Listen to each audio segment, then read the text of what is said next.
E aí, pessoal, tudo bem com vocês? Vamos para a nossa aulinha de estrutura de repetições ou loops, laços de repetições. Vamos entender mais sobre isso, como resolver problemas com tarefas repetitivas. Quais são as estruturas de repetições que a gente tem? A gente tem três palavrinhas-chave que eu vou mostrar cada uma separado e o for eu vou dar um enfoque maior porque ele é mais importante, ele é mais usado. O while e do while são usados em momentos específicos, tá bom? Então o for é para a tradução, o while é enquanto, né? E do while, faça enquanto. Basicamente é isso. O que são estrutura de repetições, né? São comandos que permitem que você repita instruções, que você teria que escrever várias vezes a mesma coisa, repetir, você faz um laço de repetição que vai repetir isso para você de forma automática. Isso é muito importante na linguagem de programação, muito usado e faz parte aqui da introdução à lógica de programação que vocês estão tendo. Se uma estrutura de sequência ou instruções precisa ser executada várias vezes, deve ser utilizada a estrutura de repetição. Então, você tem algo, como eu disse, você tem algo que vai repetir por várias vezes, então você usa essa estrutura de repetição para que você consiga chegar até lá. Vamos ver uns exemplos? É muito legal que a gente veja exemplo disso, porque é prático, né? Então, através da prática, a gente vai levar à perfeição. Vamos abrir aqui o nosso GISTs, que eu sempre vou deixar o código lá para vocês no link na descrição.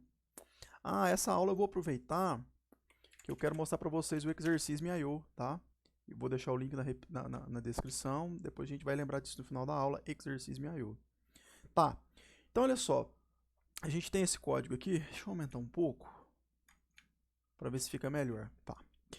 Então aqui, a gente já conheceu o array do JavaScript, né? Quem não viu o que é um array do JavaScript, tem na aula anterior e tem também lá no meu Instagram. Me segue no Instagram se ainda não segue, por favor.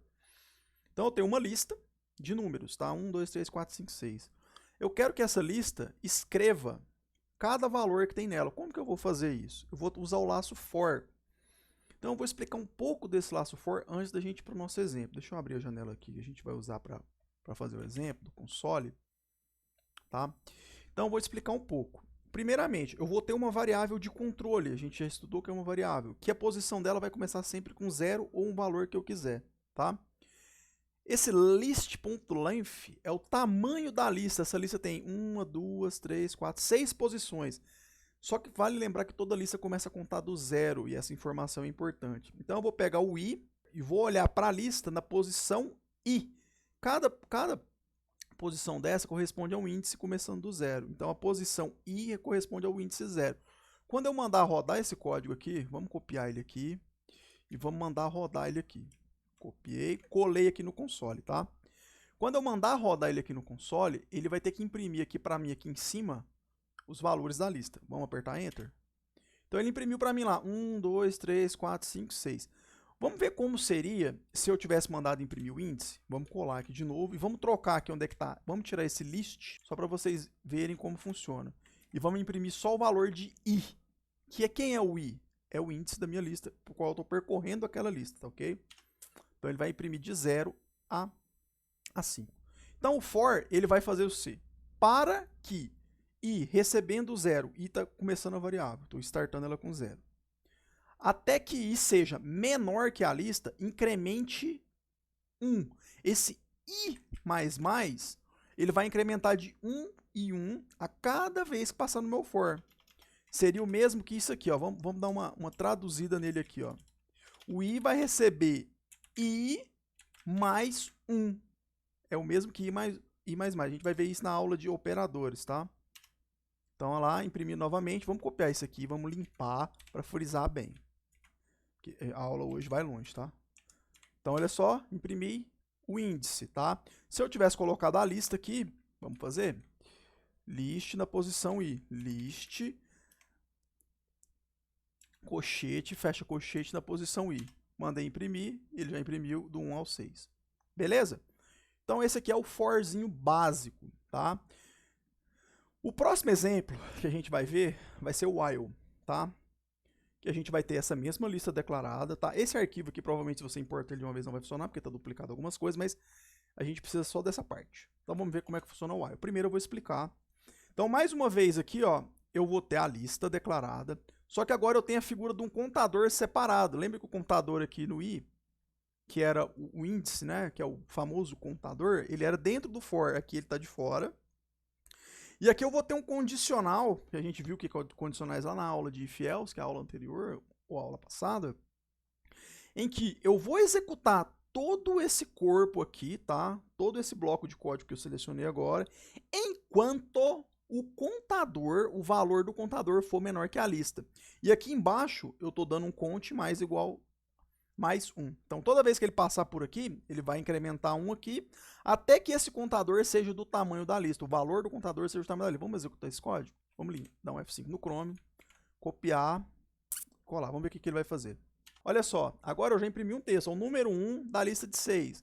Número 2 até o número 6. Então, veja que eu repeti esse documento write, tá? Esse documento write também é novo pra gente. E vocês vão perceber que esse documento write tem a capacidade de escrever aqui no navegador. Então, nessa aula a gente está vendo pela primeira vez como que escreve no navegador de uma maneira bem primitiva, mas a gente está vendo isso. Então, o while ele vai funcionar enquanto esse aqui for verdade, tá ok? Enquanto isso aqui for verdade, executa para mim o bloco de código.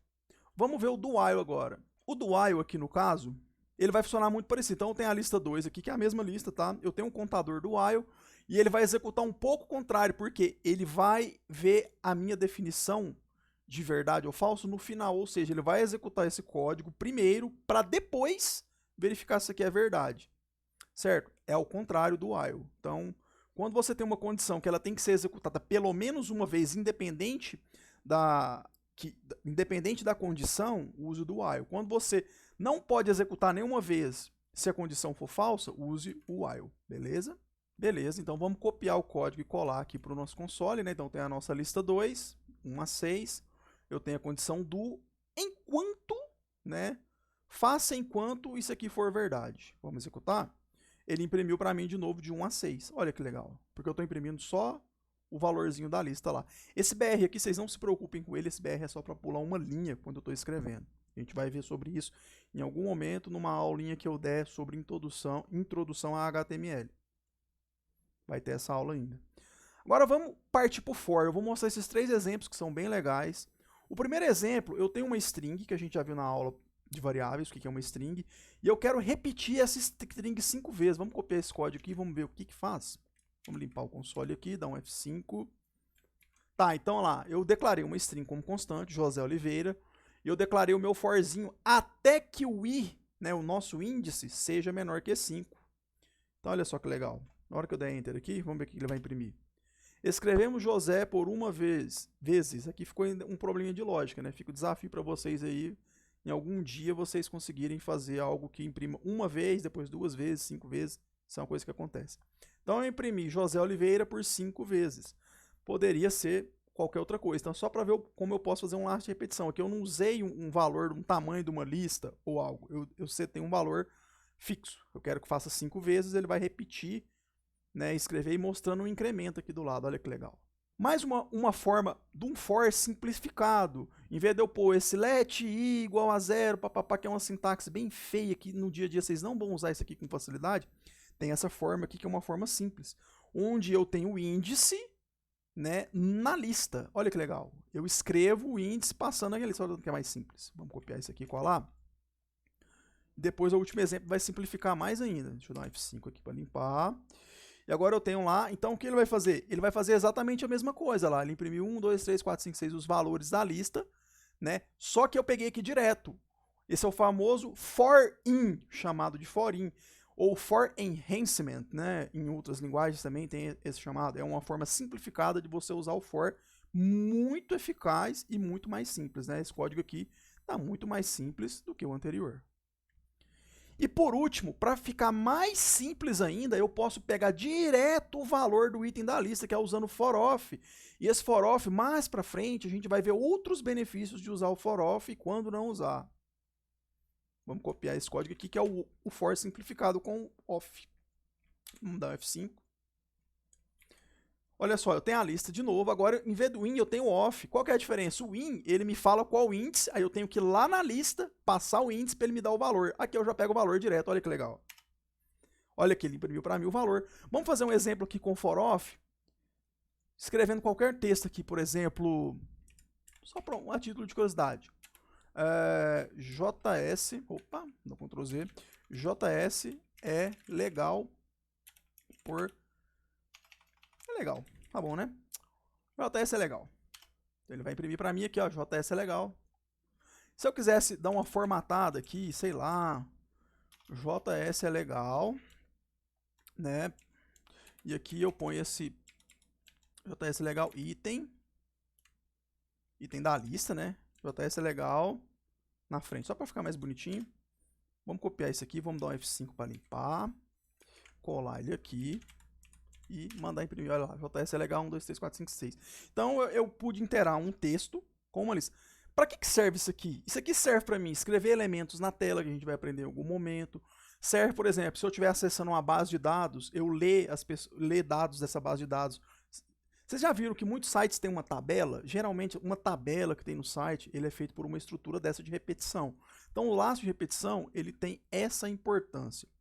Então, para deixar para vocês como exercício, eu vou sugerir um site muito bom, que eu sugiro para pessoas júnior, estagiários que começam no meu trabalho, até mesmo programadores plenos e sênior, que estejam querendo aprimorar suas técnicas como programador. Fica como desafio para vocês conhecer esse site aqui, que é o exercisme.io, tá bom? Aonde vocês podem treinar qualquer linguagem de programação, inclusive o JavaScript, tá? Aqui nesse site vocês vão ter a capacidade de configurar configurar como que funciona a linguagem, escrever testes unitários e coisas do tipo. Vale a pena uma olhada, o link vai estar na descrição, não estou ganhando nada com isso, esse site é um site simplesmente para vocês treinarem. Então, pessoal, essa foi a nossa aula de hoje, muito simples, sobre laço de repetições. Se ficou alguma dúvida, pode me chamar no direct do Instagram. Se você tem alguma dúvida sobre laço de repetições, sobre qualquer aula que teve, me chama no direct. Eu vou ter o maior prazer do mundo em te explicar. Se você ainda não me segue no Instagram, segue. Tá rolando muita dica desde o iniciante ao avançado lá. E é isso aí. Muito obrigado. Me segue aqui, dá um like, mas não esquece de ir lá no Instagram não. Tamo junto. E muito obrigado a vocês, galera.